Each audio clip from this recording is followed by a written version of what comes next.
Thank you all so much for joining us for the YWCA's 11th Annual Stand Against Racism. I am Velva Jenkins, CEO of the YWCA Lower Cape Fear.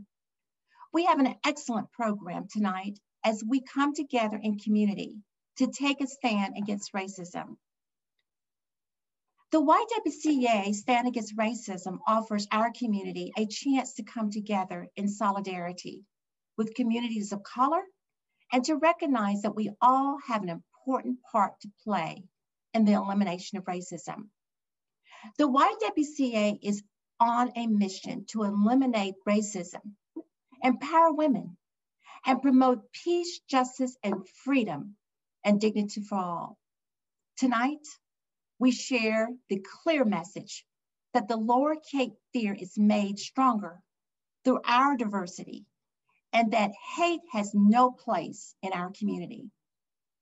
The YWCA has been at the forefront of the most pressing social movements for over 100 years, from voting rights to civil rights, from affordable housing to pay equity, from violence prevention to healthcare reform. Today, we combine program and advocacy in order to generate institutional change in 3 key areas. Number 1, racial justice and civil rights. Number 2, empowerment and economic advancement for women and girls. And number 3, health and safety of women and girls. As we lead our 11th annual Stand Against Racism, the YWCA is raising awareness and highlighting racism as a threat to public health. I want to thank you for taking the stand against racism today and hope that it inspires you to continue to stand against racism every day. I would now like to introduce the YWCA Board of Directors President, Evelyn Bryant, who will share our theme and introduce our keynote speaker. Thank you, Velva. Good evening. Thank you for joining us this evening. I'm honored to work alongside YWCA staff, board members, and community partners as we collectively take a stand against racism. This year's theme is From Declaration to Change, addressing racism as a public health crisis. Public health is, and always has been, central to racial justice work.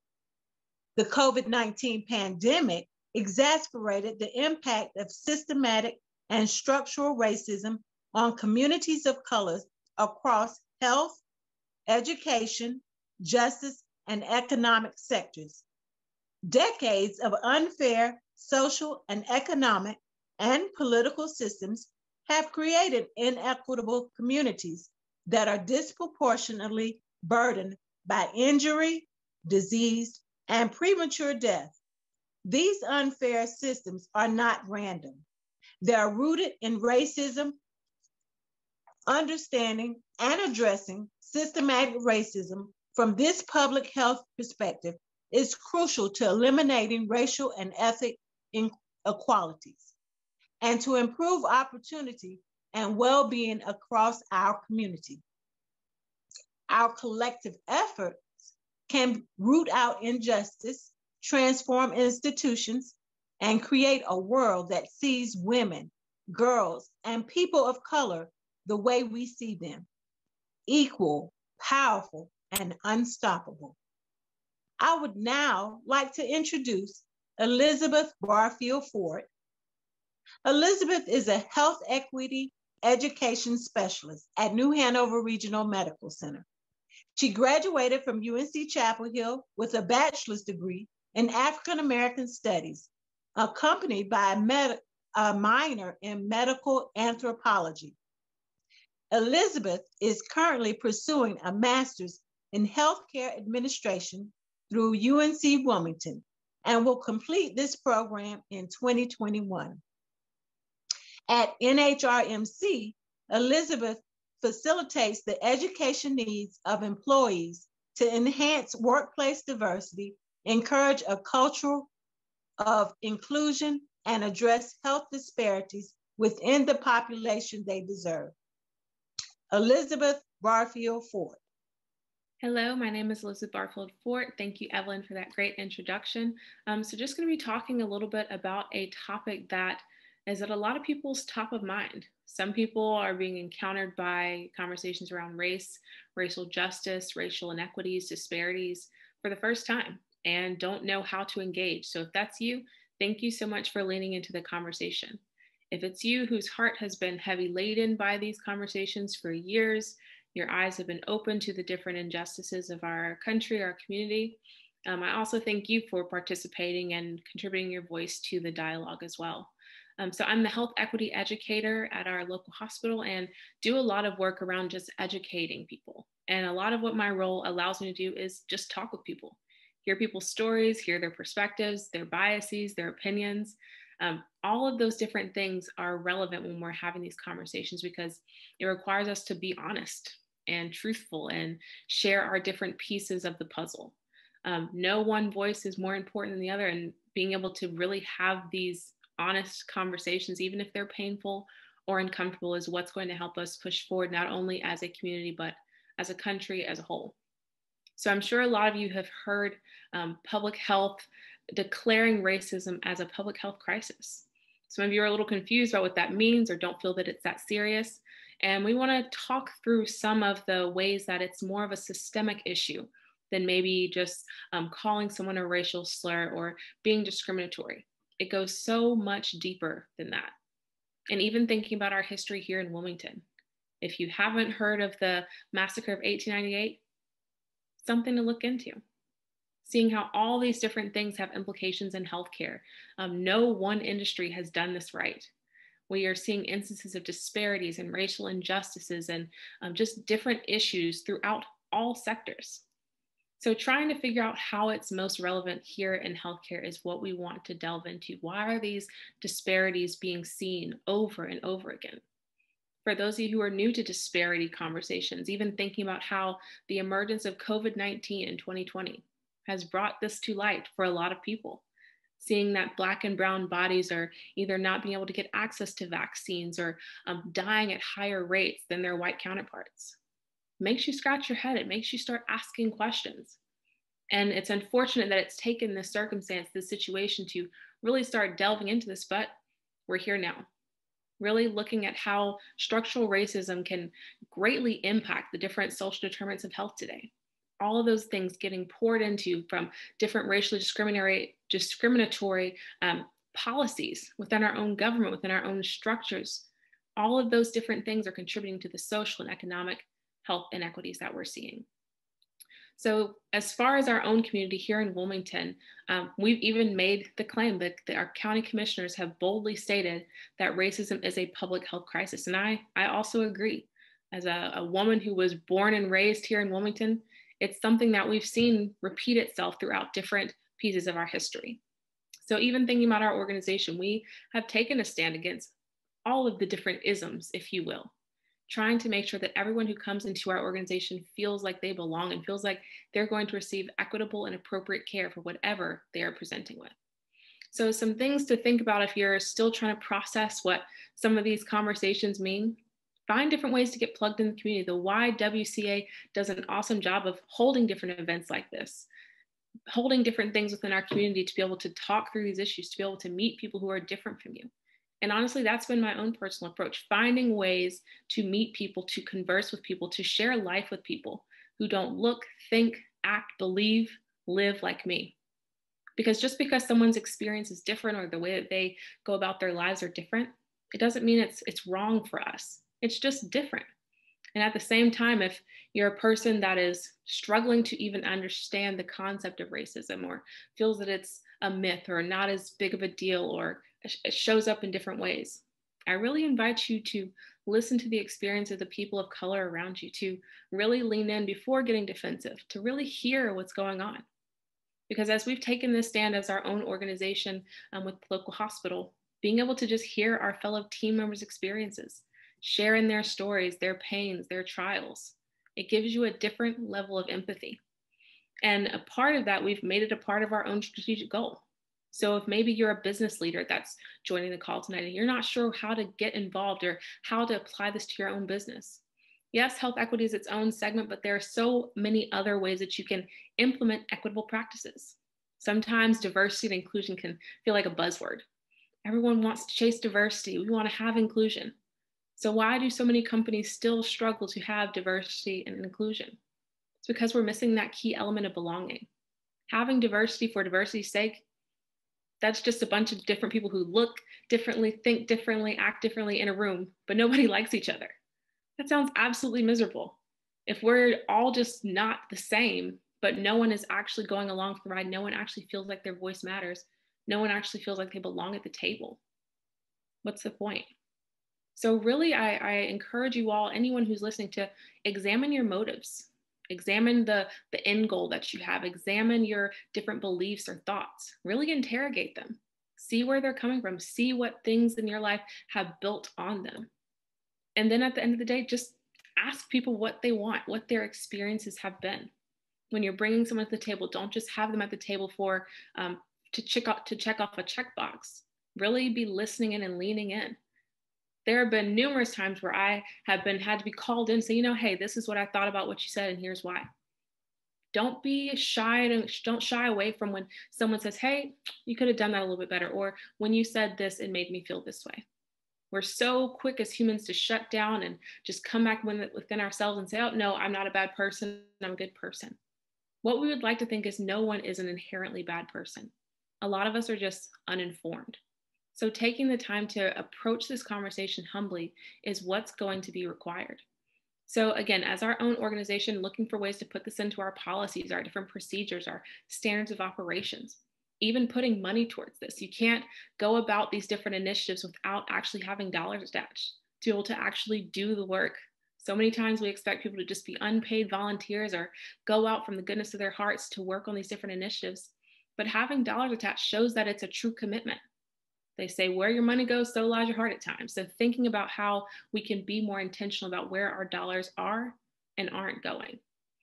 So even thinking about the ways that these disparities get broken down by gender at different parts of our community, and thinking about the education system, justice, our housing population, transportation.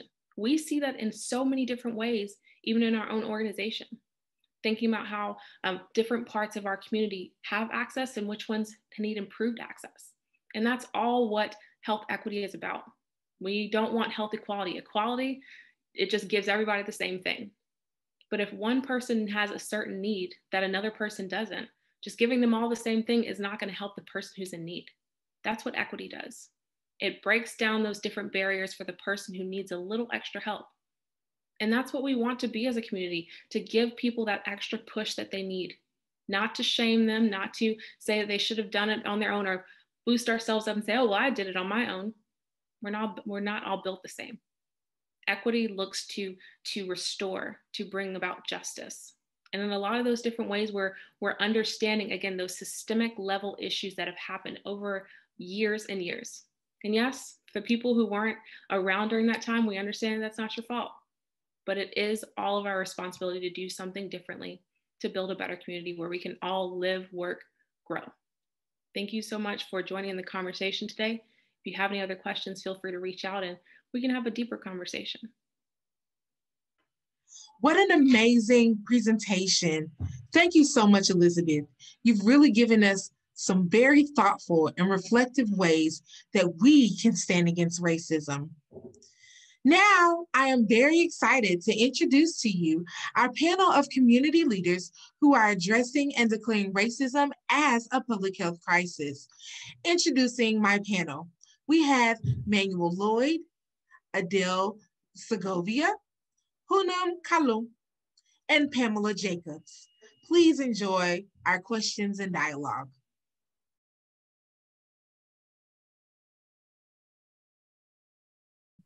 The Lower Cape Fear YWCA serves the people located within the Lower Cape Fear region. This land once thrived with life from indigenous peoples, known today as the Cape Fear Indians and the Wakamasuan tribe. Living in established settlements along the Cape Fear River and Lake Wakama, along with many other established sites in the region. We need to protect and honor the history of these places. Indigenous people are not relics of the past. They are still continuing to demonstrate their talents and gifts amidst the backdrop of ongoing colonialism and oppression. They are worth celebrating. We hope our land acknowledgement statement will inspire others to stand with us in solidarity with Native nations. So again, thank you so much for being present with us today as we are having our Racism is a Public Health Crisis town hall meeting. And we have invited some amazing speakers. We have Punan Kalan. Did I say that right, Punan? Yes. Oh, yes. Did I say that right? Yes. Okay, great. We have Pamela Young Jacobs. We have Adele Segovia, and we have Manuel Lloyd. So thank you so much for coming. If everyone could introduce themselves and tell just a little bit about what you do. Hello, everyone. I'm Pamela Young Jacobs. And first, I would like to acknowledge the land that I'm seated on today as the ancestral land of the Waccamaw tribe. I am the vice chairwoman of the Waccamaw tribe. I'm director of health information technology at Signet Healthcare and the president of Songbird Enterprises. And I am so excited to be with you today. Thank you so much for being here. We appreciate it. And Puna. Great, thank you. I'm Poonam Kalan. I'm head of HR for Castle Brand, and I do serve as a board member on YWCA. I come from India, a very diverse country. My journey in US started about 7 years ago. And I do consider myself relatively new to Wilmington because I've just lived here less than 2 years. And when I moved here, I learned about the uniqueness of the history and the huge gap in the equity. So kind of like, I am really focused and I'm taking all the steps that I can in order to bridge those gaps that I have seen in the equity due to the historic nature that is there in Wilmington. Thank you so much. Appreciate it. And Adele. Hello, everybody. I'm Edel Segovia, Director of Centro Hispano at UNC Wilmington. I also serve as co-chair of the Latino Alliance. A lot of our work is geared towards the immigrant community, the Latinx community. I am an immigrant myself, originally from Peru, and I'm an educator. So I have 22 years in public education here in North Carolina. Interestingly enough, a lot of the education lately has been geared toward the pandemic and the vaccination with the COVID. So thank you for having me. Thank you so much for being here. And Mr. Lloyd. Hello, my name is Manuel Lloyd. My pronouns are he, him, his. I'm the program coordinator for cultural enrichment at the Upper Mid African American Cultural Center at UNCW. And I also serve as the chairman of the New Hanover County Commission on African American History, Heritage, and Culture. So through my work through Upper Mid, I bring in lecturers and folks to talk about the artistic, social, and cultural achievements of African Americans to help the campus as well as the greater Wilmington community have a greater appreciation and understanding of the legacy that African Americans have had. And in my role as the chairman of the New Hanover County Commission, I kind of do the same sort of thing, but on a more localized level. I'm a native of Wilmington. This is my hometown. I'm also a UNCW alumni, so I have a very vested interest in the pushing for equity in New Hanover County and Wilmington as a whole. So I'm very excited to be here with this illustrious group of women. Thank you so much, Manny, for introducing yourself, and thank you to all of the panelists for introducing yourselves. So let's dive right in about how racism is a public health crisis. So public health has always been the central work of racial justice, and COVID-19 has exacerbated some of the systematic and structural racism that we have witnessed in communities of color with health, education, justice, and wealth. Right now, we have seen that COVID-19 is killing Black and Latinx people at 2.8 times the rate of white people, and as well as American Indian and Alaskan Native people at 2.6 times the rate of white people. And so when we think about how racism is a public health crisis, we see it dressed basically in COVID, how else have you seen racism and as a public health crisis maybe show up in your lives, in your job, in the work that you're doing? And how have you seen COVID-19 also play a factor in your community? I can start with that if you'd like. For the past 18 years, I've been in healthcare. So COVID-19, what I have found over this last year and a half is that it has exacerbated the impact of systemic and structural racism in our communities of color. Many Black and Brown communities didn't have the necessary technology when practices were moved from having inpatient visits to telehealth visits. Yeah. So what we had to do, what we found was in these communities of color, they did not have, the technology. They didn't have the internet access. They didn't have, the tools that they needed in order to maintain a healthy life. So without that, some of the patients that weren't able to get online, they weren't able to get their medications filled, which contributed to their morbidities. And it also not only impacted them physically, but it impacted them mentally as well. Depression increased. We found a lot of our patients that suffered from depression that rose, those numbers rose. And so we had to spend a lot of time. Now, one thing that the practice that I work for is a practice of color. So one thing that we did to remedy that, to help our patients, because our demographic in Columbus County is a large demographic of, people of color, Black and Brown people. So what we did was for all those who did not have the right access and could not get online to see the doctor, is we brought those patients to our parking lot. And then we took out a device to them so that they could see the doctor just in the parking lot. So they had to sit in their car.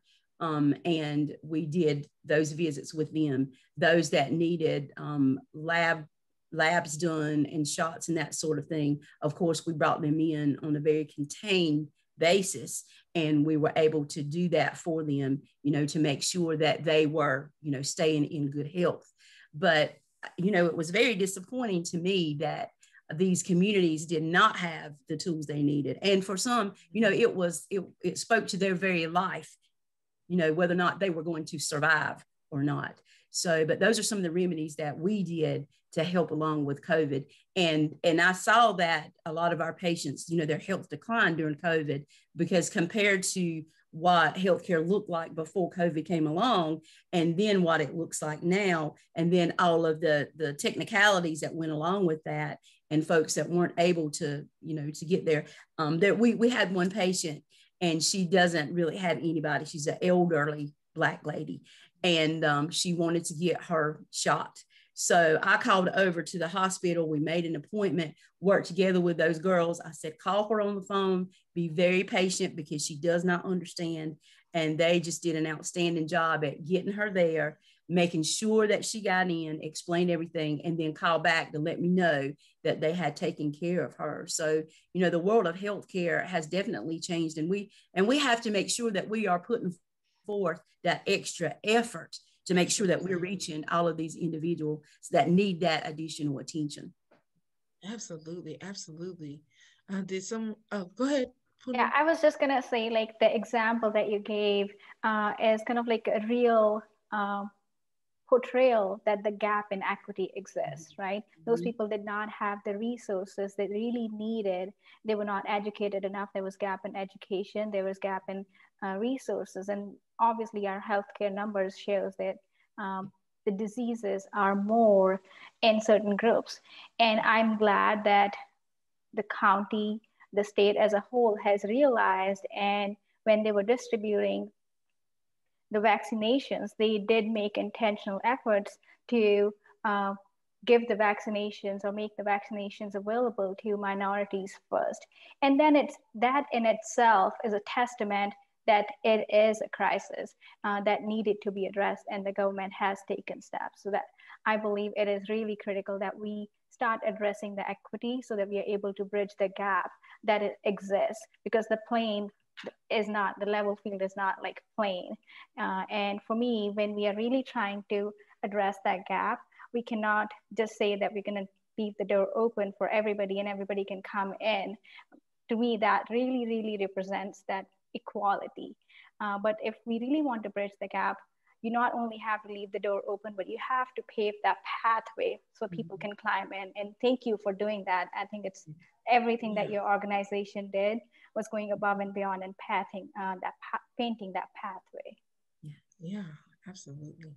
I would just like to add that I feel like we are battling really a two-way street in trying to minimize the amount of misinformation that our communities have, very much because they may not have access to formal education. And so whatever efforts we can put on to educate them in better nutrition, in how to avoid diabetes, how to handle heart disease, those really seem to be some of the three areas where a lot of our community that may have been exposed to COVID then ended up having further consequences and complications. At least with the Latinx community, diabetes and heart disease has definitely been key. So we've put in a lot of efforts to try to educate the community on that. Then along other lines with the language minority that we have, particularly with our Latinx community here, just having the communication out in Spanish, but in a timely fashion. You know, some of the saddest examples that we have been here with vaccination distribution, where a clinic may have available vaccines, but by the time the flyer gets out in English only, the line's already been shut. You know, by the time we push for and we make efforts to translate the information disseminated in Spanish, well, the line's gone.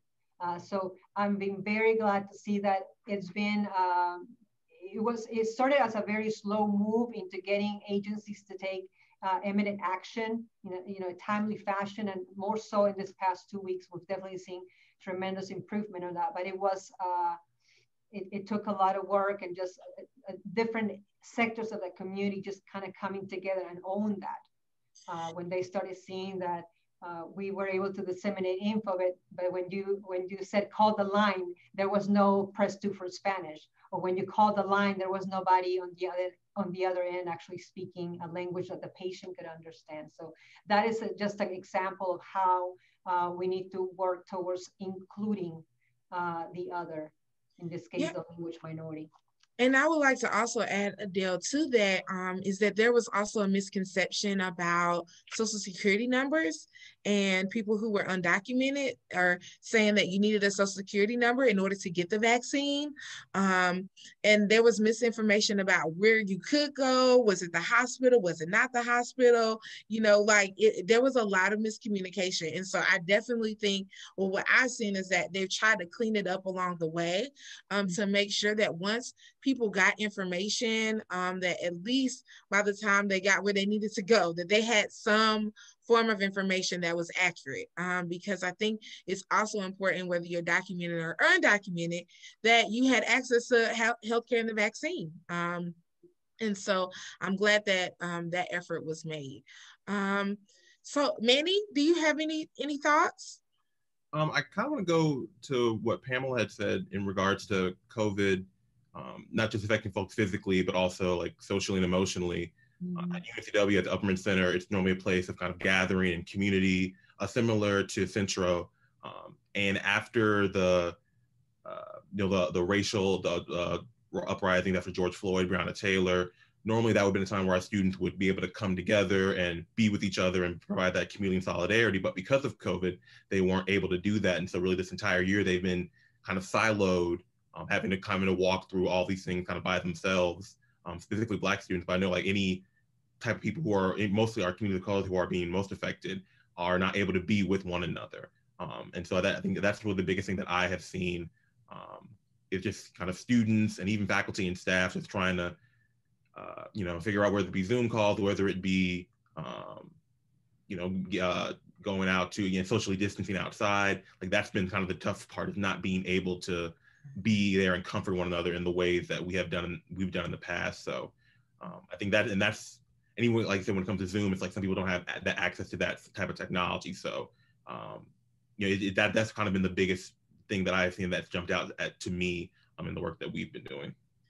And can I say that I appreciate you saying that, because one of the things that we see in our Native communities is we've not, every single year, it's the first time in 20 years, right now, the Halawasaponi tribe would be having their powwow. Oh, wow. We've not been able to have ours. No tribes have been able to have their powwows. And that's the time when we have, this huge gathering, and all of our tribes come together, and, we are celebrating our heritage together. And, we're traveling from place to place pretty much all year, going to different powwows. So that definitely has had an impact, not only an emotional impact on us, but it's also had a financial impact, because for our tribe, when we have our powwow each year, it's like a huge fundraiser for us that helps us put funds aside to help our tribe to run throughout the year. And so we've not been able to do that.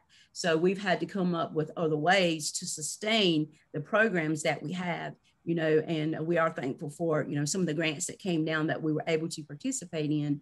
But it's more along the emotional and the mental side that has been hard on our people too, because it's like, you imagine going to homecoming at your church, and, and we haven't had that either. So, a lot of the gatherings that we normally would be able to get together and talk with one another, we've not been able to do that. And I appreciate Adele talking about the education, because what we find in the Native communities is that our elders, a lot of them, we cannot talk them into getting the vaccine. A lot of that plays in with historical trauma and things that have happened in our past, and they don't really trust the person that they're going to, right? So they don't, if that person doesn't look like them, like it would have to be one of us probably giving the shot at our tribal center. And one of the things that Columbus County actually was not able to do or willing to do for our tribe was to come out to the tribe, and do those vaccinations. So they did set aside a certain number for us, but our people had to travel to the center to have those done. And see, a lot of our elders, would not do that.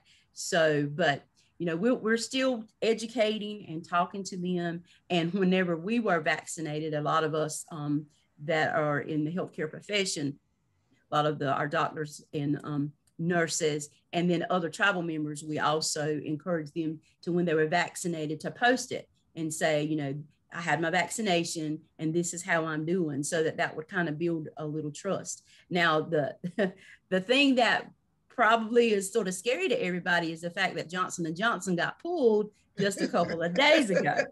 And that was after our county had a mass vaccination at Southeastern Community College, and a lot of our people did go. So now they're, kind of a little unnerved about the fact that, I did go and I did have my vaccination, and now they're saying, that this blood clotting factor could be a problem. So now, folks are worried about that. But, I believe that it was a very small number in the mass amount of people who were vaccinated. So I'm praying and hoping that we don't see any more instances of that from Johnson & Johnson. Agreed. Me too.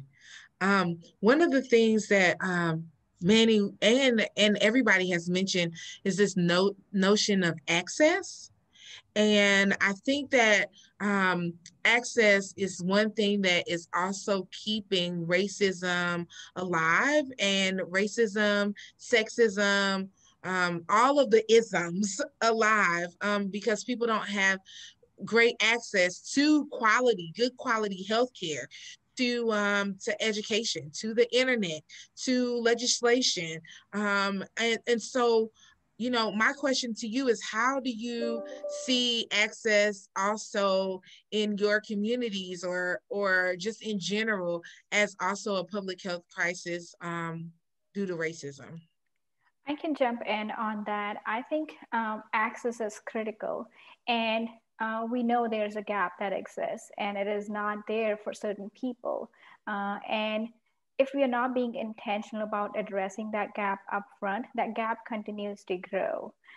So what we are trying to do as an organization, I'm kind of like leading that effort, is we are trying to create a program for youth. The high school graduates, they're going to graduate, we're going to offer them opportunity to go to school, because there are many students that were going to graduate from high school from certain minorities who do not have resources to go back to school further, right? So we have a program that will be 2.5 years, so they can come and have a job at Castle Branch. So they are going to earn while they're going to learn. So they will be paid. Plus, we're going to pay for their tuition to go to school. So we are piloting that program with 10 students to start with. So that is one effort to bridge that gap. So that gap does not continue to grow. Because when I came here, bound by the profession, I was kind of look at the landscape of what the talent exists. And diversity and inclusion is so big and critical for any organization. I was like, absolutely, I cannot bring in people because there's a gap in skill, there's a gap in the availability of talent. And we have to start from building the pipeline from start so that we can continue to grow them. Absolutely, absolutely. I was going to add that the domino of the inequity and the lack of access really has just arms and legs in so many different sectors. You know, transportation being one of them. You know, if you do not have your own vehicle, you're having to rely on public transportation. Do we have public transportation even in the area that you live in? With our community, we know as a city that is something that needs to be addressed. There's still corners of our community that do not have access to it, or that it is simply just an inadequate time to move from point A to point B for our community need. We know that depending on what zip code you live in, your life expectancy actually changes. You know, it drops down. If you live in an impoverished community, we have a number of food deserts, with the downtown area being one of the largest food deserts, right, in probably the region. So all of these pieces play a factor with the community that is part of the group that I serve, the undocumented community. Obviously, you mentioned trust. So anytime that an undocumented individual is working with somebody who's holding like an official badge, you know, there's a fear and a phobia of badges. You know, they relate that to the immigrant agents or immigration agents or anybody of an authority that they would not trust. So, and also if you're an undocumented community, you may not have access to some of the resources that are federally covered or state funded, even though we know that they're here, we know that they're paying taxes. They have an ITIN, an identification tax ID, through which they are paying taxes. However, they may not have employment authorization. So when we say there's a broken immigration system, there is one side of how health access definitely affects this population.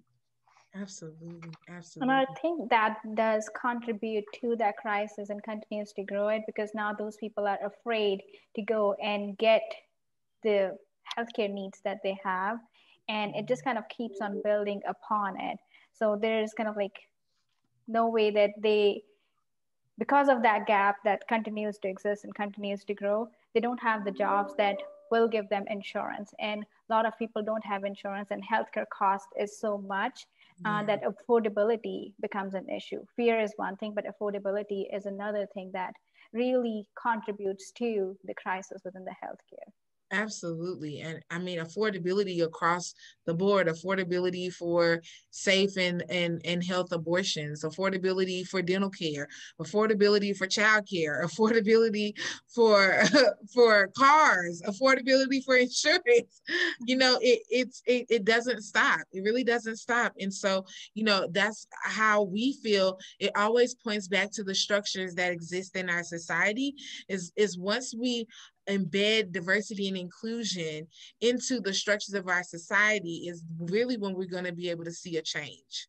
Yeah, I agree. And diversity and inclusion are big words in itself, and they mean different things to different people. But I wish we can get to a point where people can really embrace the differences and look beyond the color, look beyond the differences. And I don't have to care about like like when I was in India, everybody looked same. When I came here, at that point, I was told that now I'm a brown person, but that wasn't the case when I was in India, right? So those are the things, but I really wish, and I think if we as a community, I as a person, is really making that intentional effort to remove that implicit bias within me, and then having the same expectations from others, I think in that way we will be able to connect with each other in a very different way and look beyond the differences and connect and appreciate the diversity that we bring, diversity of thought. Absolutely. Did you want to say something, Pamela? I did. I kind of wanted to speak to the justice piece of things. And I wore a red today just to commemorate the upcoming Missing and Murdered Indigenous Women and Girls Awareness. And I do want to say thank you so much to YWCA for sponsoring or sponsoring the Red Dress Project. You know, the cases of missing and murdered women, and I think that in your talk, Crystal spoke to this about how, you know, our cases, they're not identified, you know, they're underreported, you know, so, and we know that Indigenous women, they're 10 times more likely to be murdered than national average. 1 in 3 women are going to be assaulted. And 84 of them have experienced abuse in their lifetime. And I'm one of those individuals who could have been in the statistics of missing and murdered. And I am thankful because one of the resources that we have here in Columbus County is Families First. And actually Families First is the place that I ended up going, and they helped me, you know, they helped me. But, you know, I think the lack of knowledge about Native people contributes to the stereotypes, and it creates the dehumanization and objectivize our Indigenous women. And there's so many cases, like, you know, the one case that really comes to mind is Faith Hedgepeth up in the Halawasaponi community. And it's been, I think, greater than 10 years, maybe. And it just seems like to all of us, so many of the different Native communities have listened to that recording and listened to, you know, they had it on America's Most Wanted and still have not solved that murder. And even those of us listening to it is like, okay, this and this goes together. And this seems like, you know, why are they not arresting somebody? Which I know that there's a process that everything goes through, but it just seems like that there's just a breakdown in how those cases are handled and going forward. And, you know, I lost my son 2 years ago. So I know that all of these mothers, you know, who have lost their daughters, I don't know that I could have imagined the fact of, 1, losing my son, and 2, knowing that he was murdered and never finding the person. You know, you never have that closure. So then all of your life, not only have you lost your child, but then you're dealing with all of the mental and emotional aspects of it that then contribute to your physical sicknesses, you know, that are brought on by all of that pain that you're enduring.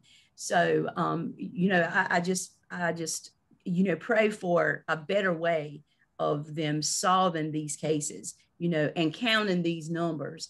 And, you know, and I just wanted to speak to that awareness today. And thank you guys for partnering with the Indigenous community to bring that education out. Absolutely. And I know this will play later, but last night on the news, I saw that the FBI was opening 3 more, they were reopening 3 more cases.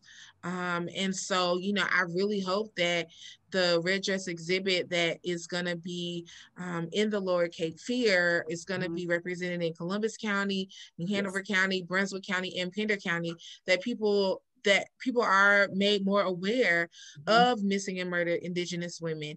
And I think that, you know, the justice in general for all women and men, for non-binary individuals, you know, I know that even the killings of Black and Latinx trans people are also high And so, you know, our hope here at the YWCA with today's conversation was to raise awareness, to point people in the direction that there are some amazing organizations out here that are doing some amazing work, that are really trying to stand against racism and stand against the isms, because once we all embrace who we are and accept other people for who they are, our world, our country, our community will be in a much better place.